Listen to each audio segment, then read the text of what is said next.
Paz do Senhor, Juventude de Cristo, vem pra cá porque está começando mais um Conectados na Lição.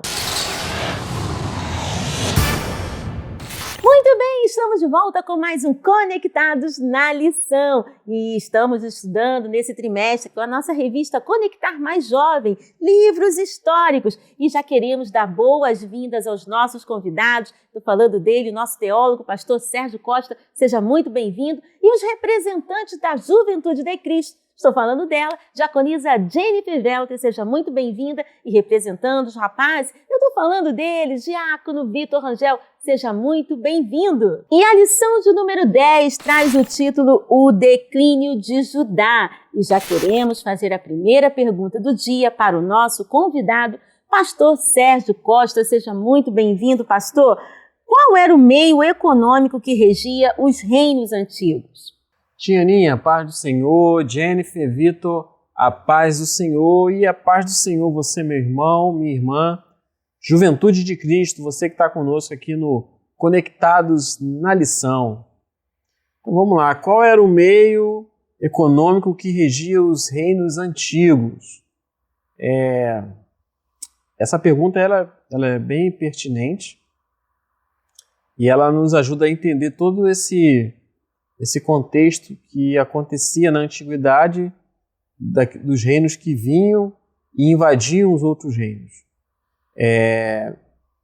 Existem dois nomes específicos que eram meios de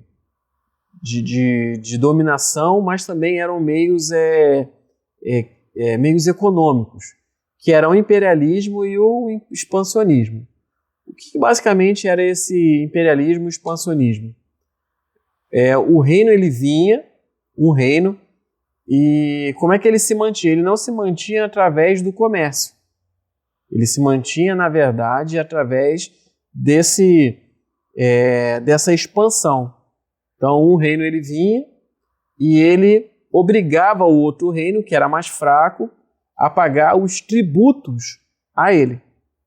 E aí ele ia expandindo, né? Existia o imperador, o rei ali, a gente vê na figura ali da Babilônia, a história chama esse reino da Babilônia que invadiu Judá como neobabilônico. E o grande rei desse período neobabilônico, ou na Bíblia chamado somente de babilônico, é chamado do Nabucodonosor. E aí eles vinham, eles invadiam o reino. Primeiramente, eles tentavam fazer, como o pessoal fala, no amor, né? Ou seja, assim, imputava ali ao outro e ele ali vinha, né? E pagava o imposto, o tributo. Mas ele poderia rejeitar de pagar o tributo. Aí, se ele não pagasse o tributo, o que o reino mais forte fazia? Invadia, matava o rei, tirava o rei e colocava um outro rei, mais voltado ali à política dele, e começava a tributar. Então, essa expansão que eles chamavam era um meio econômico que eles tinham para ter luxo, para ter riquezas. Que é diferente de hoje, né? Hoje o mundo, ele quase toda a sua totalidade vive dentro desse bloco econômico global ali, né? Da globalização. O que é? Nem todos os países produzem tudo. Então vai ter no Brasil, então a gente tem uma forte pegada na parte da agricultura, né, do agro, e ali exporta para outros países. Então essa é a forma que é o capitalismo em si, né, que é a forma de venda e de troca. Você vende aquilo que você tem de mais. Naquele período não, naquele período você expandia, era investimento nos exércitos e invasão, e imposição e pagamento de tributos, né, de tarefa e pedágios ali, né, tributos muito pesados que eram colocados sobre a população, em especial sobre o rei, que foi derrotado. Ok, pastor, e o que significou o cativeiro babilônico para os judeus? Obrigado pela pergunta, Tianinha. Então vamos lá, né? O que então significou o cativeiro babilônico para os judeus? O cativeiro babilônico, diferentemente do cativeiro assírio, a diferença basicamente é que o cativeiro assírio, eles foram para o cativeiro e a nação foi totalmente extirpada com o cativeiro assírio. Com o cativeiro babilônico, não. O cativeiro babilônico, eles foram para o cativeiro, que foi a elite ali de Jerusalém. Eles ficaram 70 anos e depois eles voltaram para a terra. Depois de 70 anos. Houve 3 levas, basicamente. Então a gente sabe que alguns profetas profetizaram nesse período das invasões babilônicas, e houve profetas que profetizaram na Babilônia no cativeiro. A gente tem a figura de Daniel, que profetizou no palácio, e a gente tem também a figura de Ezequiel, que profetizou junto aos cativos, né, ali próximo ao ribeiro de Quebar. O cativeiro babilônico ele foi um período de exílio e sofrimento para os judeus que perderam sua terra, seu templo, porque o templo foi destruído depois do sítio, de alguns anos sitiado. Eles invadiram, eles queimaram o templo, derrubaram os muros, destruíram a cidade, levaram ali os moradores como cativos, né, para a Babilônia. Foi um trauma muito grande para os judeus, porque eles não esperavam que aquilo fosse acontecer. Por que eles achavam que não ia acontecer aquilo? Porque no período do rei, no período ali do profeta Isaías, no período ali do rei Ezequias, a Assíria também foi uma grande potência, isso aproximadamente 200 anos antes. Deus não permitiu que a Síria invadisse Jerusalém. Na passagem que acontecia ali com o anjo do Senhor, que feriu mais de 185.000 soldados assírios, com a liderança de Senaqueribe. Então os judeus começaram a achar que Deus não ia permitir que Jerusalém fosse vencida, porque na cabeça deles o templo era a garantia de que nada ia acontecer. Assim como Deus protegeu no período do rei Ezequias, né, com o apoio de Isaías, não aconteceria naquele momento. Mas Deus já tinha falado, porque o pecado, a idolatria, estava algo incomensurável. E aí eles sentiram o impacto do golpe quando foi totalmente destruído e eles foram para a Babilônia.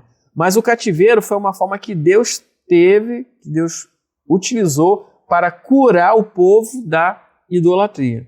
Quando eles voltaram para a terra, eles nunca mais voltaram a cair no pecado da idolatria. O cativeiro, podemos dizer, curou o povo de Israel da idolatria. Muito bem, lembrando que a editora Betel disponibiliza para a Juventude de Cristo o PIL, Plano de Incentivo à Leitura, que são textos que vão agregar ainda mais o conhecimento da palavra. E nós estamos aqui nos nossos estúdios recebendo os representantes da Juventude de Cristo. Falando dela, diaconisa Jennifer Velter, seja muito bem-vinda, e ele, nosso diácono, Vitor Rangel, seja muito bem-vindo. E já vou perguntar para ele, querido Vitor, o que o PIL traz para essa semana? A paz do Senhor, Tianinha, a paz do Senhor, Pastor Sérgio, a paz do Senhor, Jennifer, a paz do Senhor, Juventude de Cristo. O PIL dessa semana, que é o Plano de Incentivo à Leitura, tem por tema Quebrando Ciclos. Quantos de nós, meus irmãos, pecamos em algo, fizemos algo que em algum momento a gente pensou, pediu perdão a Deus, se arrependeu e disse assim: Senhor, eu não vou cometer mais esse erro, eu não vou fazer mais isso. E quando a gente dava pela gente, estava caindo na mesma situação de novo, um outro dia, numa outra semana, um outro mês. Que em nome de Jesus Cristo possamos buscar força no nosso Deus e possamos buscar essa força todos os dias em dizer: Senhor, me ajude a quebrar esse ciclo em nome de Jesus, sair desse labirinto, sair do meio dessa situação, porque o Senhor me escolheu para vencer, que possamos quebrar isso no nome de Jesus. E pastor Sérgio, a juventude quer saber como podemos quebrar ciclos. Vitor, obrigado pela pergunta. Então vamos lá, né? Como podemos quebrar os ciclos? A gente sabe que o Pio vai desenvolver essa ideia dos ciclos, né? Que é muito interessante isso. Então, como é que a gente pode quebrar esses ciclos que muitas vezes acontecem na nossa... O que seriam esses ciclos, né? São coisas que às vezes parece que a gente está numa espiral.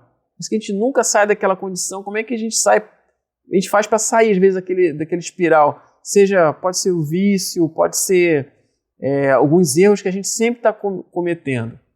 Então, o Pio ele nos orienta a primeira coisa a fazer o quê? Reconhecer que falhamos. Então, é reconhecer que falhou. Pedir desculpas se for preciso, né? E não minimizar a situação, achar que, não. É assumir de fato a culpa, né? Assumir de fato que errou, não é fazer que nem Adão, né? Foi a mulher que tu me deste, Senhor. Não, é assumir de fato a culpa, reconhecer, pedir desculpas, enfrentar de frente o problema, que esse é o primeiro passo. O primeiro passo é esse, é o reconhecimento, não minimizar, ver que de fato existe um problema ali que você deve avançar. A segunda coisa a ser feita é mudar. Não adianta também você reconhecer que tem alguma coisa errada, você está dentro de um ciclo ali de algo perene e você não quiser mudar. Porque sempre que você tomar as mesmas decisões e atitudes, os resultados sempre vão ser os mesmos. Então, para que os resultados sejam diferentes, as atitudes têm que ser o quê? Diferentes. E às vezes é também mudar a forma como enxergamos as coisas. Reconhecer muitas vezes a falha, a forma como a gente vai olhar para o problema vai definir quais são as atitudes que nós vamos tomar. E aí o Pio também orienta o quê? A buscar entender o que te fez tropeçar. É chamado de causa e efeito. O que está te fazendo tropeçar? Porque às vezes a gente só vê o resultado, né? Eu pequei, eu fiz isso. Mas o que está te fazendo ali? E aí é fazer às vezes que nem Jesus fala, né? Se teu olho te faz pecar, arranque-o fora. Porque é melhor você ser salvo sem um olho do que teu corpo todo ser lançado no inferno.